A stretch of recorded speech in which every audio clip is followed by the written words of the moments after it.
ரமதான்ல நோன்பை விடுறதுக்கு நீங்களே முடிவு பண்ணிக்கிறது. எனக்கெல்லாம் நோன்பை விட்டுக்கலாம், என்ன கஷ்டம், உங்களால் பசியோடு இருக்க முடியாதா, தாகத்தோடு இருக்க முடியாதா, நீங்கள் பயணங்களில் பல மணி நேரம் பசியோடு இருந்தது கிடையாதா? அப்போ ரமதானில் உங்கள் மனோ இச்சைப்படி முடிவு செய்யாதீங்க.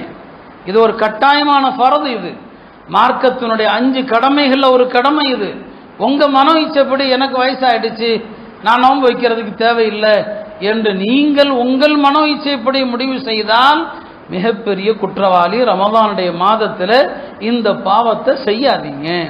ரமதானில் நோன்பு வச்சுட்டு வீட்டில் உட்காருங்க. உங்களுக்கு வெளியில் சுத்தனா ஒரு மாதிரியாக வருமா, வீட்டில் உட்காருங்க. பள்ளிக்கு தொழுக வந்தால் கூட வெயிலில் வரணும் ஒரு மாதிரியாக இருக்குமா, பரவாயில்லை, வீட்டில் உட்காருங்க, தொழுவுங்க, உங்களுக்கு அனுமதி இருக்குது. ஆனால் நோன்பை விட அனுமதி கிடையாது. நீங்கள் நோன்பு வச்சு தான் ஆகணும். வெளியில் சுத்தினா ஒரு மாதிரியாக வருதா, வீட்டிலேயே உட்காருங்க, காலையிலிருந்து மாலை வரைக்கும் உட்காருங்க. ஆனால் நோன்பை விடுறதுக்கு அனுமதி இல்லை. எனவே தயவு செய்து ரமதானில் நோன்பை விடுபவர்கள் அல்லாஹ்வை அஞ்சிக் கொள்ளுங்கள். பல பேர் அப்படி காரணம் இல்லாமல் விடுவதாக ஆண்டுதோறும் நம்மிடம் சொல்லப்படுது. சில பேர் சொல்கிறாங்க, சில பேர் நல்லா இருக்கிறாங்க ஆனால் நோன்பு வைக்கிறது இல்லை.